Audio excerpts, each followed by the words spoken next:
El padre Germán fue el guía espiritual de Amalia Domingo Soler, una conocida espírita española de la que ya hemos hablado mucho en este canal. Él le permitió dar a conocer sus memorias, sus escritos de sus diarios íntimos, lo que escribió cuando estaba vivo, en el transcurrir de su servicio como sacerdote en la Iglesia Católica. Pero no era cualquier sacerdote, era uno de conciencia despierta, de verdadero amor a Dios, que le trajo cantidad de problemas con sus compañeros de religión y con la gente que no lo comprendía. Esta es una lectura de recomendación premium, imperdible en tu preparación espiritual, psicografiada por Amalia Domingo Soler y dictada por el espíritu del Padre Germán. Vamos a ver de qué trata el libro Memorias del Padre Germán.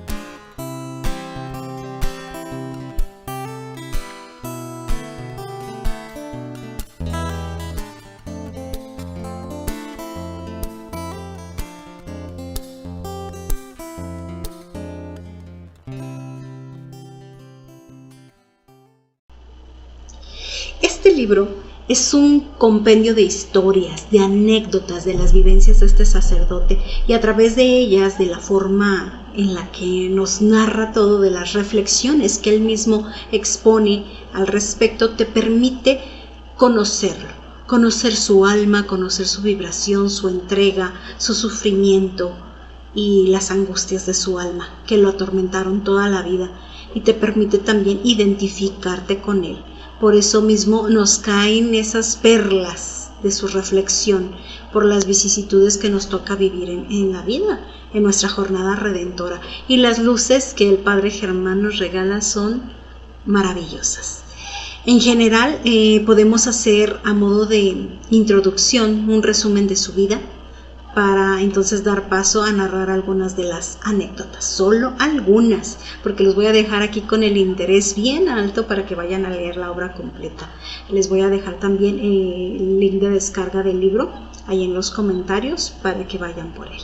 No tengo el dato exacto en el año que vivió el Padre Germán, pero si Amalia, ella nació en 1835, bueno, sabemos que tuvo que haber sido anterior a esta fecha el Padre Germán, por ahí de 1750, 1800, por ahí, especulando nada más. Si alguien tiene el dato y lo quiere compartir, bueno, con gusto lo recibimos. Él en sus narraciones nos hace ver que estaba profundamente marcado por la soledad y un sentimiento de abandono, ya que nunca conoció a su madre. Ella falleció al dar a luz y él creció en un monasterio, en un convento lleno de monjes, lleno de disciplina, de orden. Dice, no me faltó nada, o sea, tenía cama, tenía comida, tenía educación, pero tampoco tuvo afecto, amor. El amor de una madre, o siquiera la simpatía, alguien que te abrazara, alguien que te diera calor humano, ¿no? Por la extrema disciplina del lugar. Él creció en compañía de una pareja de perros enormes, de esos de la raza Terranova, preciosos. Y ay, yo cómo lloré cuando narraba esas tardes que pasaba con los perros, como niño, que estaba con ellos, en contacto con su pelaje, al abrazarlos para quedarse dormido con ellos. Dice que ellos le hacían sentir lo que era realmente el calor de la vida y del amor. Un niño, imagínense ustedes, sin sentir abrazos fraternales, sin sentir caricias de madre ni de nadie, abrazándose un perrito para mitigar la soledad de su corazón, me llevó a las lágrimas. Yo dije que iba a contar las veces que lloraba en este libro, de verdad ya perdí la cuenta, ya perdí, creo que por ahí por la tercera yo ya dejé de contar, porque me refleja tantas cosas de mi propia historia, de mis emociones, que me llega hasta lo más hondo, ¿no? hasta ahorita, ¿no? Yo cuando me siento mal agarro a mi perro y le digo, ¿sabes qué? Ven porque necesito cariño de perro. Y no, es que Pepino, mi perrito que tengo ahorita, el Pepino, es tan independiente, es tan rejiego, él no se deja abrazar, él me gruñe, él es muy diferente. Desde que murió mi Musita, mi compañera durante 15 años, yo ya no he tenido ese amor de perro. Y al leer esto, me puse a llorar al recordar a Musita diciendo, es que con razón siento este huequito aquí que nada puede llenar, porque me falta la Musita, o sea, me falta mi cariño de perro. Y me reflejé, ¿no? en el padre Germán, que él también sentía esa calidez. Eso, bueno, a mí me pasó en cierta manera porque crecí en una familia donde el amor no se expresa, ni se habla ni existe, ¿no? Existe la responsabilidad, la obligación, la disciplina, pero no el amor. O sea, si acaso te daban un abrazo en Navidad, en tu cumpleaños, pero algo muy frío y muy rápido y hasta incómodo te sientes, ¿no? Que eso te queda de adulto. Van a concordar conmigo algunos de ustedes que vivieron la misma situación, que te queda de adulto, no puedes abrazar o besar a alguien, a las personas de la cercanía, no sabes cómo manejarla porque no aprendiste a hacerlo, ¿no? Y yo la manera que tuve fue con los perros. Con los perros sí me estaba permitido, entonces ahí es donde yo encuentro ese calorcito bonito, ese cariño hermoso, ¿no? Tenemos mucho en común este hombre, el padre Germán y yo. Y yo creo que ustedes también van a encontrar muchas cosas que se reflejan en él. Así que les digo, he llorado tanto al verme reflejado en varios de los pasajes, pero yo creo que a todos nos va a pasar, ¿no? Que se van a identificar con él.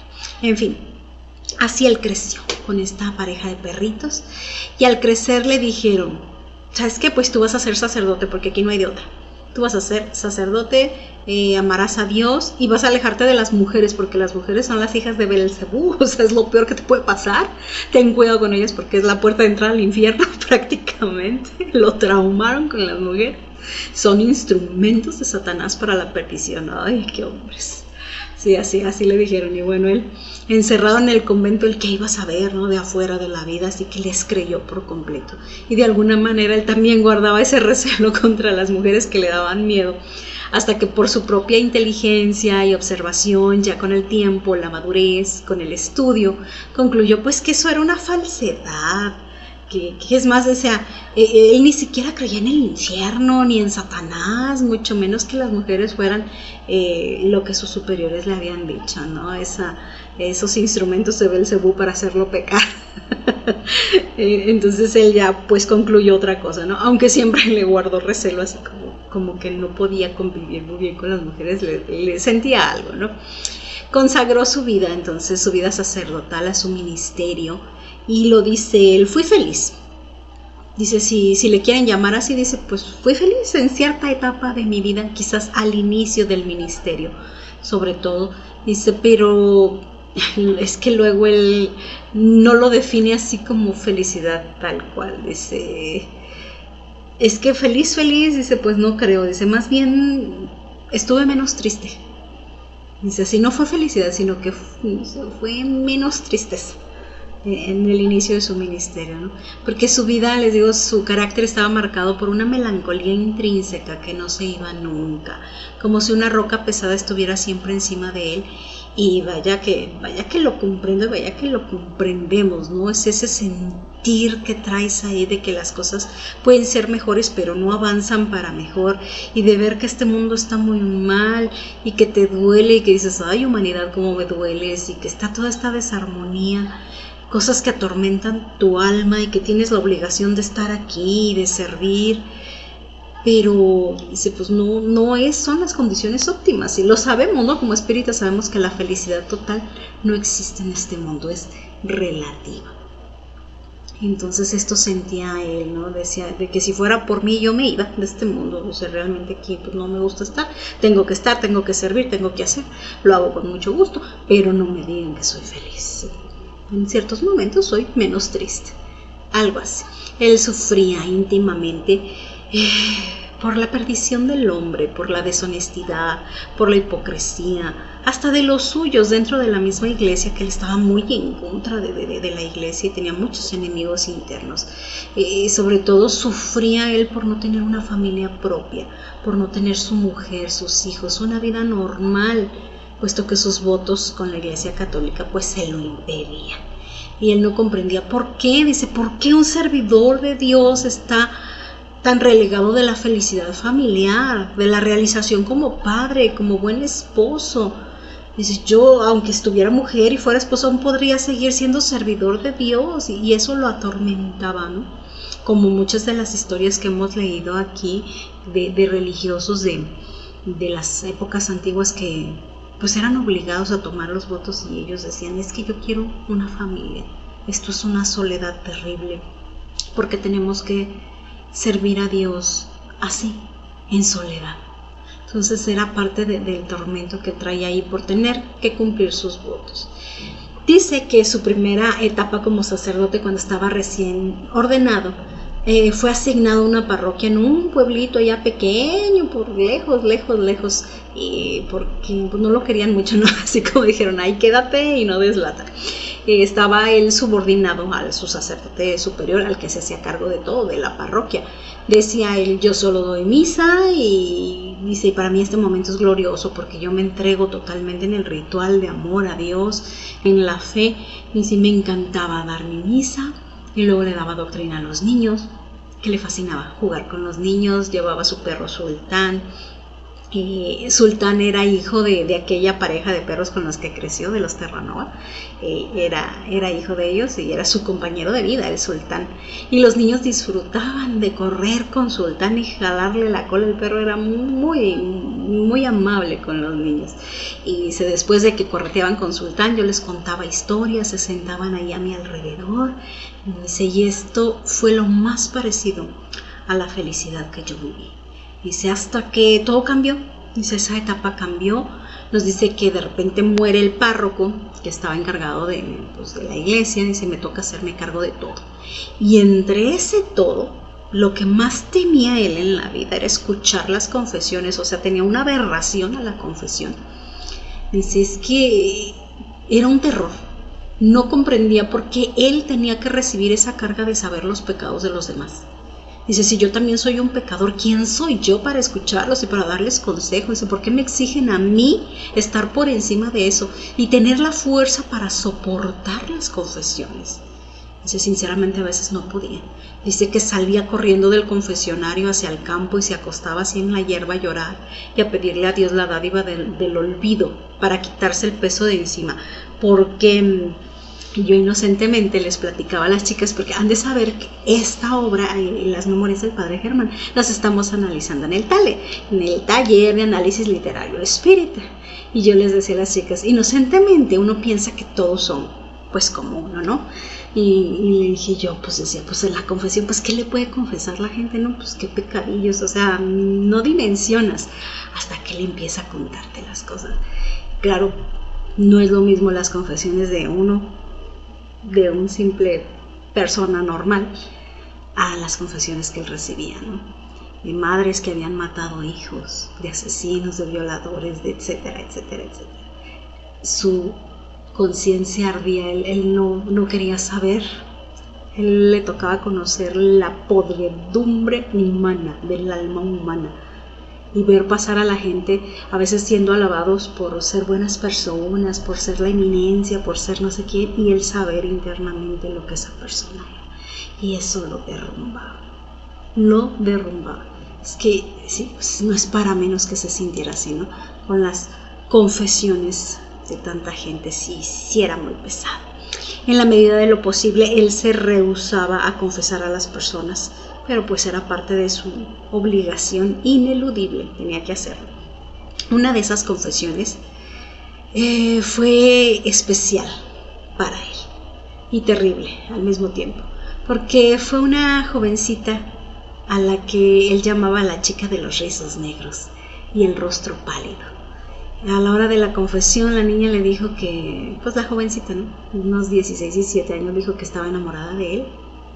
Y ya saben, ¿no? Él disimulando, diciéndole que él no era un hombre prohibido, que eso no podía ser, aunque su corazón estaba así, porque él nunca había sido amado, nunca había sentido amor. Y de repente saber que una mujer estaba enamorada de él, o sea, le temblaba todo, ¿no? Y le decía, no, yo no soy hombre para amar, pídele a Dios que te quite esos sentimientos. Internamente él le dice, no, pues estaba conmovido, ¿no?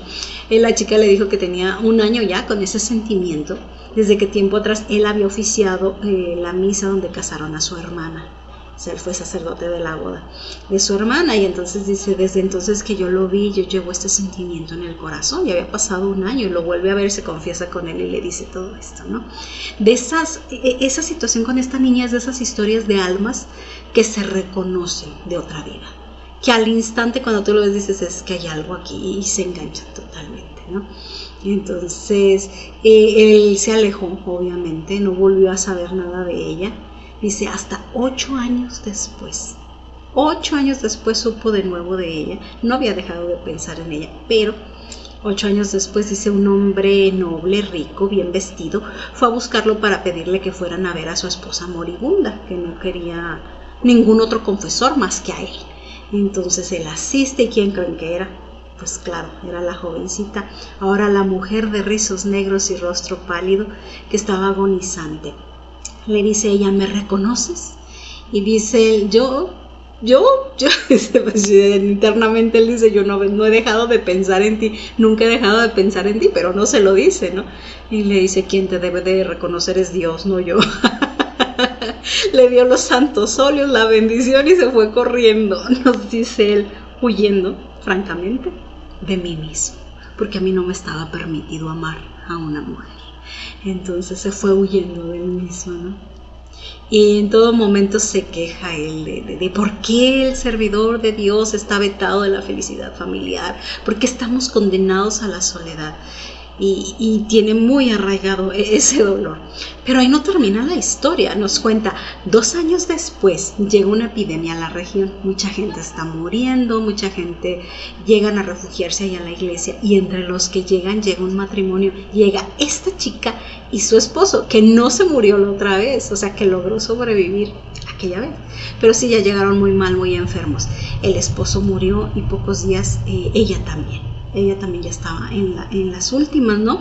Y le vuelve a decir, ella, le dice, eres el único hombre que he amado, y si no pude estar contigo en vida, déjame estar en la muerte, entiérrame aquí en el cementerio de tu parroquia. Y así lo hizo él, la enterró ahí.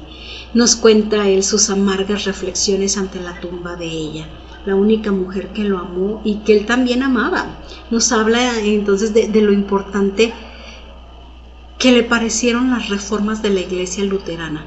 Él decía, es que qué importante, ¿no? Que tú como servidor del Padre puedas también tener tu vida familiar, que te dé alimento, que te dé sustento. Y nos hablaba, dice, si hubiera tenido yo el valor de haber renunciado a la iglesia católica, de haberme unido a la luterana, para poder seguir sirviendo y poder también ser feliz con haber sido feliz con la confesión, cuando ella le confesó esto, ¿no? Dice, pero él hubiera el pasado. Él quería aspirar a esa felicidad, pero pues solo fueron reflexiones que pudo hacer en la tumba de ella. Dice, ya cuando no había manera de cambiar nada. Dice que sembró flores ahí alrededor de la tumba y todos los días iba y las regaba y platicaba con ella y las cuidaba. Que se sentía incluso egoísta, dice, qué egoísmo el mío. Dice, pero me daba felicidad que estuviera muerta, porque ahora nadie me podía prohibir amar a una muerta y nadie me podía decir que estaba quebrantando mis votos. Dice, ay, qué egoísmo el mío, ¿no? Pero ahí se sentía cercano a ella. Les digo, y toda esta historia, su historia de vidas, nos la va contando en anécdotas, en pequeños cuentos, si así lo quieren ver, en los que va armando, tú vas armando como rompecabezas su historia. Así lo hizo también al contarnos su relación con Rodolfo, un personaje recurrente en sus narraciones. Constantemente te está contando acerca de Rodolfo, un ser que a veces le daba miedo, que le daba desasosiego, que a veces le daba hasta repugnancia, pero sobre todo le daba misericordia. y te cuenta en muchas anécdotas en realidad, le dedica mucho tiempo a él, te cuenta su relación y vas descubriendo que hay más, como todo en la vida, ¿no? Que hay más historias, que hay lazos de vidas pasadas entre ellos, que Rodolfo fue su hijo en una vida pasada, de ahí el compromiso que él sentía hacia él, de regenerarlo, de ayudarlo en su camino de redención. Pero es que Rodolfo es una joyita, o sea, realmente es una joyita, es una conciencia culpable, de las que muchas sabemos aquí en la tierra, ¿no?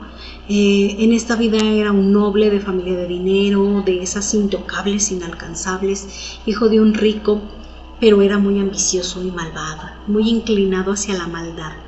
En una ocasión el padre de Rodolfo, en su lecho de muerte, llama al padre Germán para confesarle que se había envenenado por propia mano, porque descubrió que su hijo iba a matarlo, y para evitarle caer tan bajo al hijo, hacia Rodolfo, él se iba a suicidar. Y ahí estaba el Rodolfo escuchando detrás de la puerta, ¿no? Escuchando cómo su padre hacía las confesiones al padre Germán. Desde ahí le agarró coraje al padre Germán y quería desaparecerlo, porque era conocedor de sus secretos más oscuros. Pero pues muere el hombre envenenado. Y el padre Germán aumenta más sus secretos de conciencia, ¿no? Ese peso que traía ahí de saber tantas atrocidades que cometían los seres humanos. Dice que le pesaba tanto por ser el depositario de los pecados ajenos. Después se entera también que Rodolfo había abusado de la inocencia de una chica, también de buena familia, y que la chica estaba embarazada. Y se lo dice el papá de la chica, ¿no? Enojado, que lo va a matar, que no sé qué, porque no se hace cargo. El honor de la familia, etcétera. El padre Germán pone orden, obliga a Rodolfo a cumplirse, o cumples o te denuncio, yo sé lo que hiciste y vas a hacer con tu padre, acuérdate. Entonces cumple, se casa con Beatriz se llama la jovencita, pero Rodolfo igual mató al suegro, igual se lo echó, porque a él nadie se le escapaba, o sea, si a él alguien lo ofendía o algo, nadie se le escapaba. El único que se le escapaba era el padre Germán. Durante mucho tiempo se le escapó. Tuvieron su hijo, esta pareja de inconscientes, porque nació mal el niño, nació deforme. Los padres lo aborrecían, no lo querían. El padre Germán los convenció de dárselo a otra familia que lo cuidaran. Dice, paga por él, paga el servicio, que lo cuiden ellos, no lo tienes que cuidar tú para salvarle la vida a la criatura, ¿no? Y así lo hicieron durante algunos meses. Pero realmente el miedo, la vanidad de que alguien los descubriera, que ese monstruito era de su sangre, era su hijo, pues los llevó a asesinarlo. Lo asesinaron entre los dos, lo mataron y lo enterraron por ahí en cualquier parte del monte. Y fue el perro del padre Germán, el sultán, el que encontró la tumba con el cuerpecito. Dice, ay, qué dolor sintió el padre Germán al ver el pequeñito ahí, ¿no? Dice, y los convocó, no, y luego lo encontró y no estaba degradado el cuerpo, o sea, tenían creo que 1 mes, 2 meses ahí y no estaba degradado el cuerpo. Entonces los convocó ahí a los 2 parricidas hasta el sitio, hasta la tumba, y les dijo tantas cosas para despertarles la conciencia. Dice, sí, la madre Beatriz lloraba y lloraba, como que tocaba algo de sus sentimientos maternales, también algo de Rodolfo. Dice, pero es que era momentáneo, era muy superficial, a pesar de que el padre Germán convocaba a las fuerzas espirituales para que le ayudaran, y le ayudaron, le hicieron ver que este par de hombres, de mujeres, pues este matrimonio, ¿no?, de parricidas realmente, que tuvieran visiones. Y dice, ayúdenme a ver, que ellos vean que a su paso la hierba se seca, porque les dijo, van dejando un rastro de muerte por donde caminan. Y entonces eso sucedió, ellos caminaban y tenían esta visión de que la hierba se secaba cuando ellos iban caminando. Entonces eso los hacía sentir más culpables, pero no cambiaban. Eran asiduos frecuentes a la corte, a las intrigas y a todas las calamidades, mentiras y espionajes que ahí se vivían. Estaban en un mundo muy, muy lejano al camino de la redención. Y no es que vivieran en paz, dirían, ay, pues es que estaban tranquilos. No. Bueno, al menos no Rodolfo. Él no estaba en paz porque él era asediado por espíritus de los que él había asesinado. Escuchaba en especial la carcajada de una chica que ella en su historia, al no acceder a la lujuria de él hábilmente mandó matar al marido. Entonces ella, al ver el cuerpo de su marido, con una carcajada y se volvió loca y se arrojó a un barranco. Entonces Rodolfo desde ese entonces escuchaba la carcajada de la chica que lo perseguía a todas partes, excepto cuando estaba cerca del padre Germán. Ahí no la escuchaba. Dice, en cuanto me voy acercando a usted se va oyendo como más lejana, más lejana, más lejana, hasta que llego con usted ya no oigo nada. Y le daba paz estar con él. Muchas veces Rodolfo había querido confabular para matarlo, para deshacerse del padre Germán, porque es que parte de él lo odiaba. Y lo quería delatar con el rey porque ayudaba a criminales, porque ayudaba a los necesitados de redención, a personas que estaban prófugas de la justicia.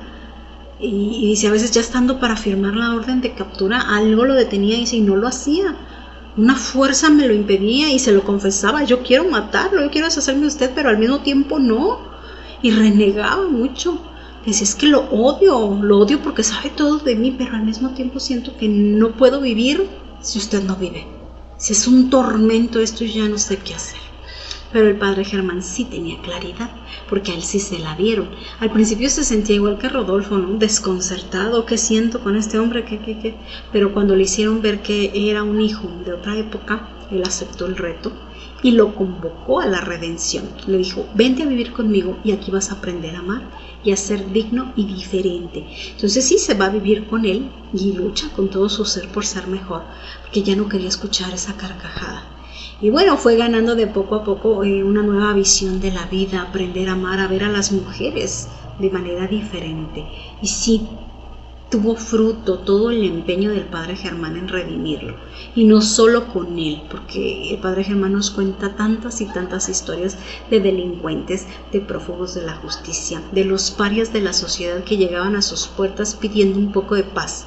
Y él con su entrega lograba regenerarlos. Es maravilloso todas las historias que nos va contando, lloras con él, sufres con él, ríes con él. Es una historia maravillosa.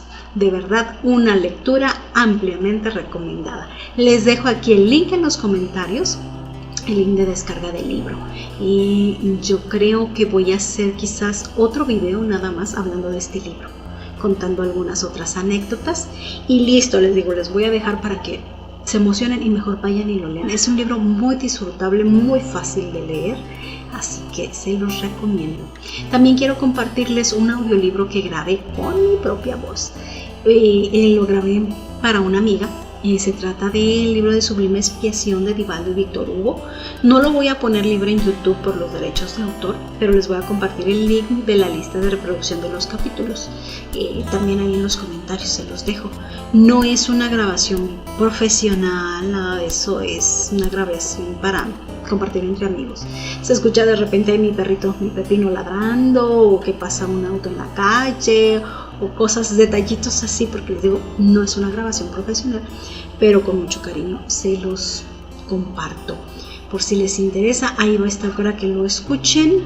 Es un libro complicado, es difícil de comprender, sí, es de Víctor Hugo y de Divaldo. Es una historia hermosa, pero sí un poquito complicada, pero ahí se los dejo. Entonces creo que por el día de hoy terminamos y nos vemos en la próxima edición de qué trata el libro.